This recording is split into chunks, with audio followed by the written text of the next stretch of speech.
حاكم الصيد ده موهبه من عند ربنا. انت عارف يا خميس، وانا صغيره كنت احب اجري تحت السما وافضل باصه للقمر وابقى شايفاه كده وهو بيجري ورايا. كنت اقع واتكعبل والعيال تقعد تضحك عليا، بس انا بقى كنت ببقى فرحانه قوي. عارف ليه؟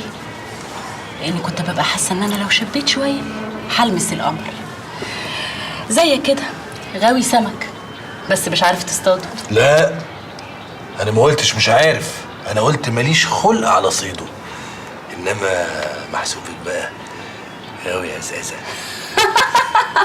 واللي يجي بالبحر. هو انت دماغك على طول حاتفه شمال كده؟ اذا كانت الدنيا كلها حادفه شمال جت عليا انا بقى العبد الغلبان. على فكره انا عارفه انت عايز مني ايه، ولعبت لعبه الورقه وجبتني هنا ليه؟ شوف اصلك انت تحب تعمل كل حاجه بمزاج. حصل. حتى بقى لو جوازه ومفروضه عليك. مفروض عليا؟ ولا مؤاخذه يعني ما عندكوش مرايه في بيتكم؟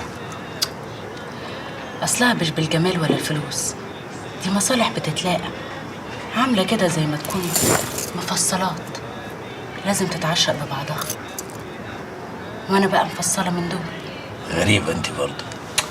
هو انا شوفي يعني شفتك كم مره لحد دلوقتي، يعني مرات قليله بس، يعني بعض سواعي كده اشوفك حاجه وبعض سواعي تانية اشوفك حاجه تانية يعني، واول مره ما بقاش عارف اجيب اخر حد. محدش له اخر يا خميس، كلنا كده عاملين زي التعبين، نحب نغير في جلدنا، وده مش شر، دي طبيعه زمن بنعيشه. بس انا بقى راجل ما احبش حد يفرض عليا حاجه. العمروتي اللي هو ابويا كان شايف كل حاجه من حوالينا، كان عارف بقى مين اللي هيبقى على وش القفص، اختارك انت من وش القفص عشان كان عارف ان انت اللي هتكمل مسيرته وانت الوحيد اللي هتأمن بنته. بس ده رأي العمروتي ابوكي، انا عايز رأيك انت. اول ما اعرف هقول لك يا افندينا. يتوب علينا ربنا.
الحالة دي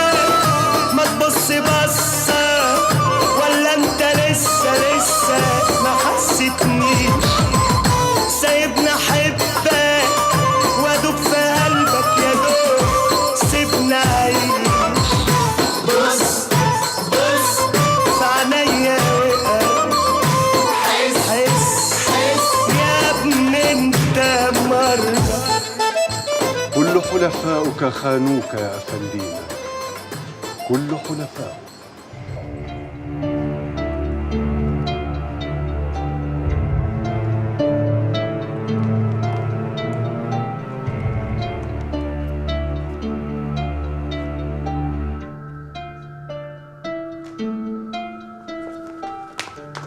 انتي دنيا الله، انتي دنيا الله،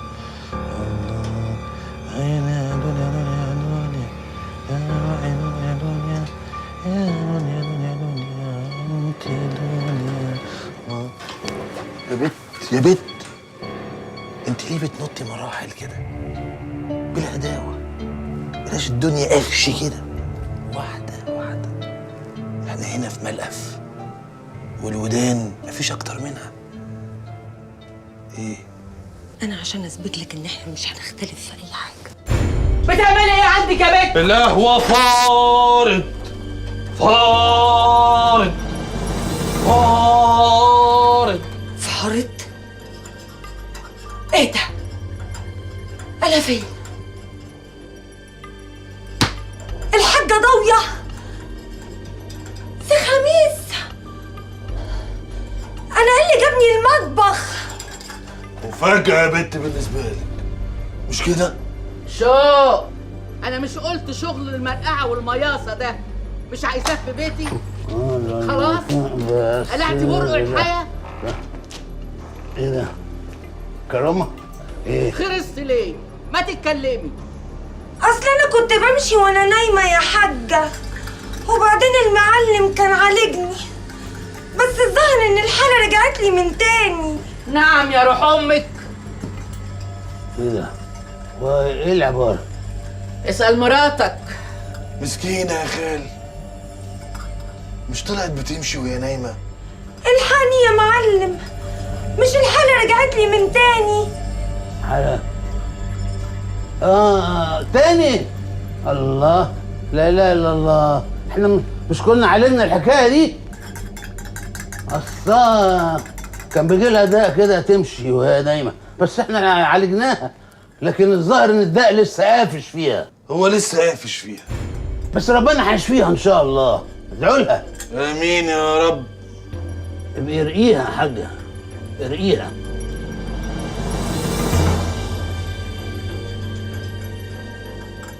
عجبت لك يا زمن.